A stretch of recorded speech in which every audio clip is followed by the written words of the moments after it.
Okay, hello. How are you? Yeah, that's Mr. Malokana here, mm, the maths teacher. Today we are going to look at the intervention for grade 12. It's divided into two sessions. I have session one of a circle geometry. Session two is proportionality and similarities. Then we're going to look at the tips and also what is needed when we're dealing with proportionalities and similarities. Remember, guys, Euclidean geometry, most of you see there's a monster. It's not a monster, it's also a section or a chapter or a topic in mathematics that is similar to other sections. You just need a strategy. Remember, this section, it is a build on. If you missed something in the lower grade, remember, start from grade 6 all the way. You build it from there, starting from low acute angle, obtuse angles that we have learned in grade 6, 7. And also it moves to grade 8, where you see angles on a straight line. You see more interior angles of a triangle, different types of a triangles. And then you see the funnel, the F shape, where we're talking about when two lines are parallel, some of the angles are equal, corresponding angles will be equal, and then alternate angles will be equal, and co-interior angles will add up to 180. Those things, they work, they are equal only if two lines are parallel. Okay, for grade 12, why are we doing this intervention? According to our June exam diagnostic report, most of you had challenges into making assumption on a cyclic quadrilateral as equal right angles where there is non-angles as equal and lines as parallel.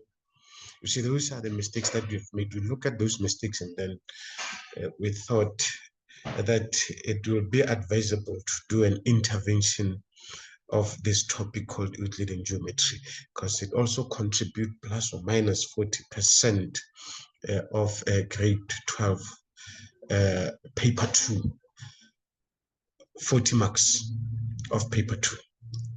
And when proving a cyclic quad or that lines is a tangent, they use that as a reason in their proofs. I don't know why to use it as a reason. Those are the mistakes that you make. And you also incomplete reason or correct reason for a statement. That's why we need this intervention. Identifying correct side that the proportion, state proportion without reason, right proofs of theorem, making the necessary construction. You see, remember when you're doing proofs that are exempted, please, the most important thing is construction, because if there's no construction, then the zero is coming on the way. They don't mark it at all. And also you fail to differentiate between similarities and congruency. That's why I said this thing is built on from the lower grade. So looking at congruencies and all those things, we look at that revision when we work through this. When we say the conditions when the triangles are congruencies, remember we have 4 of them. And also for similarities, when we say two triangles are similar, because that's the important one. They normally ask the questions of similarities, and understanding the property of quadrilateral connection between shapes, e.g. all squares, rectangles, and rhombus. You're struggling with those things, proving of a cyclic quad, lines or tangent when you're doing the converse. This is what you also saw as something that we need to look at. And then now we need to address those challenges in our intervention so that when the prelim and the exam come, at least there is something that we can lean on. Then remember, you need to scrutinize the information and the diagram for a clue before you can even answer any question. You see, those are top tips. Okay, you must also find it. You must differentiate between proving a theorem and applying a theorem. There is where we do application. There is where you must prove a theorem. You need to differentiate between those two things. Okay, use the list of reasoning provided in exam guidelines. So there is a proofs of reasoning that are given. I have them on my notes. I will also share with you those reasons that are exempted. I have them on my manuals on the notes that I've sent on the group that we're going to work on, and also on the videos, identifying the correct size that they're in proportion. And then all statement must be accompanied by reasons. It is necessary that the parallel lines be mentioned, because you don't mention parallel lines when you are doing the proofs. Please, you must mention those parallel lines as I believe is the most important, because if you don't mention it, you are losing the marks for those things. Okay, and also when you are stating the corresponding angle, what alternate angle, and then the sum of coils. Some of you just write the sum. I don't know which sum of what. Remember, angles of in a straight line, they add up to 180. And also co-interior angles of a triangle, they also add up 180. Please, you need to look at those things when stating proportionality concept theorem. And please remember that if there is no construction when you are doing the proofs of the theorem, you're going to lose the marks. There must be a construction. And I understand the difference between the concept similarities and congruency. I spoke about it. Revised properties of quadrilateral done in earlier grade, like in grade 10. We did a lot of quadrilateral practice, more exercises. You see the tip in order for you to master this. The best one is try by each and every day you do one right. We said practice more exercises where the converse of the theorems are used in solving questions. Okay, for now, if you can see on my screen, I'm trying to share the similarities, proportionality and similarity. This is session 2. We have session 1. Session 1 is when we're talking about cycles geometry, especially the one of grade 11. This is the one that is in grade 12. This is where we have lost most of the marks. Okay. Proportionalities and similarities in theorem. Please, after studying this session, you will be able to, after going through this session, or session for today, a line parallel to one side of a triangle divides the other two sides in proportion.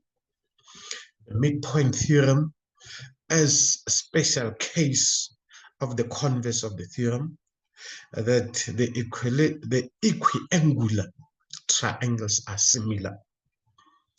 Equiangular triangles are similar. Please, you must be aware of that the triangles with sides in proportions are similar.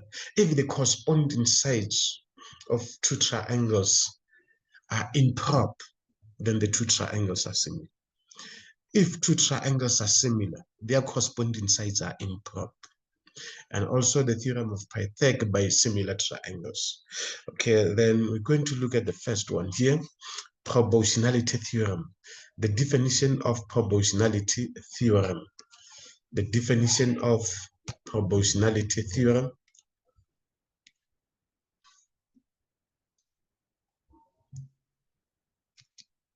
The definition of proportionality theorem. You can see our proportionality theorem is when, what am I doing?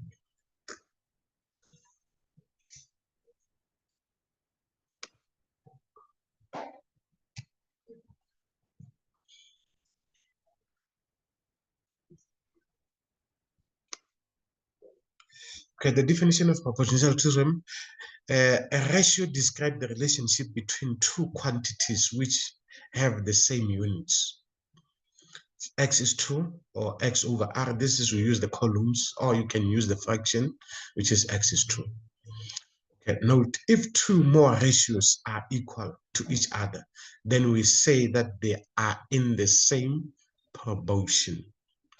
They are in the same proportion. Okay, for example, A over B is equal to C over D. Then we say A and B are in same proportion as C and D. Okay, let's see how they work. Proportionality describes in ratios is the same as A multiplied by B is equal to B. D is when you are playing around with your algebra here. Is that clear? Then if you can look on the table, I have proportions, which is AB over C equal to DE over EF.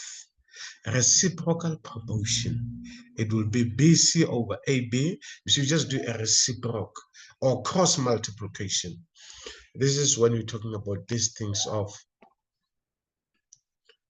similarities. You see, there is a cross multiplication, there's a reciprocal, there's proportion. You see, you play around with it in that way. We can also substitute AB by X or BC by Y, which means it will be proportion the same way. Okay, on the next slide, we have in theorem number 1 of proportionality. Okay, theorem number 1, a line drawn parallel to one side of a triangle divide the other two sides of a triangle in the same proportion. You see, when we say in the same proportion, we say in triangle PQR, if AB is parallel to QR, then PA, my slide is too small, PA, you must say it, I'm just going to extend it a little bit so that all of us we can see. When we say PA, you can see our PA here is over AQ, which is equal to PA over BR. You say if it is given that the ratios of PA over AQ is equal to 5 over 2, then what does it mean? It means the ratios, remember the ratios is not an actual length. Ratios are just ratios. Okay, here if it's 5, set here is 5. This, I'm just dealing with the ratios, not the actual length. Okay, then here is 2. Sometimes you'll see that will say is 5A and then A again there, or just B. They use any alphabet. Then it means that from here up to here, the ratio, it will be equal to 5 plus 2, which is 7. Then now, we're going to work it in this way. Again, we said those ratios are equal. Then it means also if PA over AQ is equal to PB over BR, which is equal to what? It will be equal to 5 over 2. What is the reason? There's many reasons that you can give. We have 2 of them. The first one, you can just say prop theorem. Why prop theorem? Because the two sides are parallel. Is that clear? Because AB is parallel to QR. We're just doing one example just to show you how does it work. It also means here it will be 5, here it will be 2.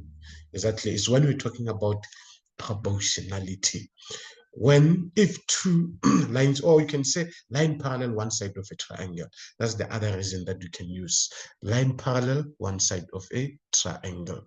You say this is the other reason if you don't want to say prop theorem, AB parallel to QR. This is the first theorem. Okay, the second one, we're going to look at the converse of it. Remember, each and every theorem, there's a converse.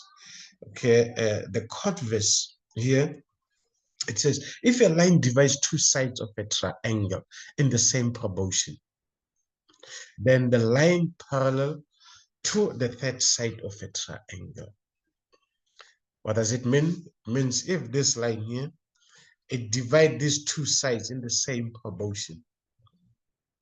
Exactly, maybe they have the same ratios. AE is 3, this is 4. Also here is 3, and here is 4. You see, they are in the same proportion. Then it means EF is parallel to BC. You see, when we say in same proportion, because they said a line divides two sides of a triangle in same proportion, which means AE over EB is equal to AF over FC. They are both, you can see that they are in the same proportion. It's 4 over 3. Then you're going to conclude and say EF is parallel to BC. Why is it parallel to BC? Because it's one line divides two sides of a triangle in same proportion. One line divides two sides of a triangle in same proportion. Okay, then we move to the next one, the next slide, as we carry on in that order. As we carry on in that order. Okay, let's look at this slide. It's very big. Okay, this one, we're just talking about the proof of a theorem. Remember, the proof we are going to require to do the proofs, especially in the exam, there are two that you can prove. Okay, here is the first one. We're looking at the theorem. This is a midpoint theorem. Is that clear? Remember, with the midpoint theorem, you did it in grade 10. This is what you have learned in grade 10. The line passing through the midpoint of one side of a triangle parallel to the other side bisect the third side and is equal to the half of the length of the side of parallel lines. You see, that's a midpoint theorem. Okay, you see DE, it's a midpoint of AB, and then E, it's a midpoint of AC. Then, therefore, DE, it will be parallel to BC. And what does it mean? Then it means that BC is equal to twice DE, which is DE, it's a half of BC. That's a midpoint theorem. You have learned it in the lower grade. You have learned this thing in the lower grade, which is DE, it's a half of BC. Then it means if BC is 10, then our DE, it will be 5. That's all. That's a midpoint theorem. You need to go and look at it and practice it thoroughly. Then similar triangles here. If two triangles are similar, we use the symbol. This is the symbol that we use for similar triangles. You can see these triple lines. We use this symbol for similar triangles. If triangle AB is similar to triangle DF, then you see these two triangles are similar. Triangle is triangle AB, triangle ABC is similar to triangle DEF.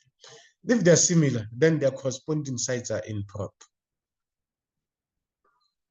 Their corresponding sides are improper because they will ask you, see, which means angle A will be equal to angle D.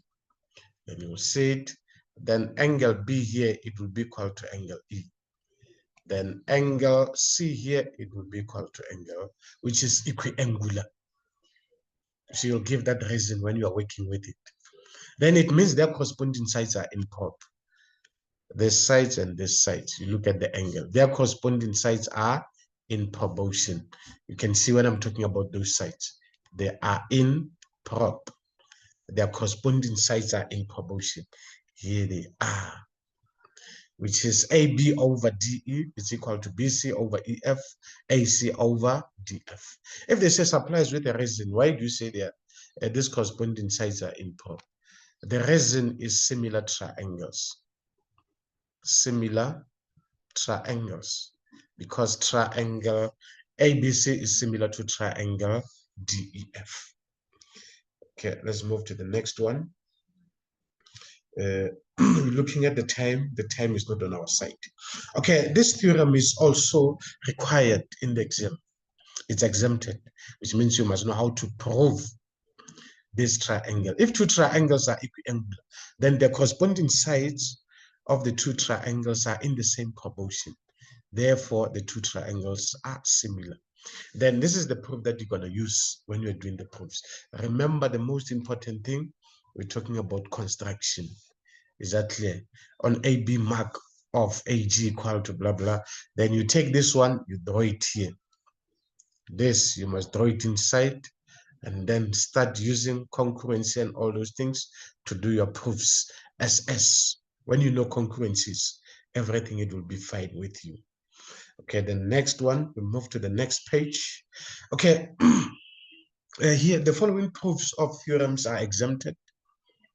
A line drawn parallel to one side of a triangle divide the other two sides in proportion. Or if two triangles are equiangular, their sides are in proportion, therefore the triangles are similar. In a right angle triangle, the squares of the hypotenuse is equal to the sum of the squares on the other two sides. You see, this is what we say they are exempted. You need to know those things by force. It's your babies to go and work hard. Practice make perfect. You must be aware of this symbol. This, it says congruence. I just told you about similars. And then know how we write when we take sides are in proportion. Always remember to label your triangles correctly. Always remember to label your triangles correctly. This is the first work that we're going to do as a classwork. Okay, guys, my time is limited. And then, guys, just go and practice, make perfect, work very hard with your maths. I thank you. Then I'll see you again when we do more of the exercises. Thank you. Did it?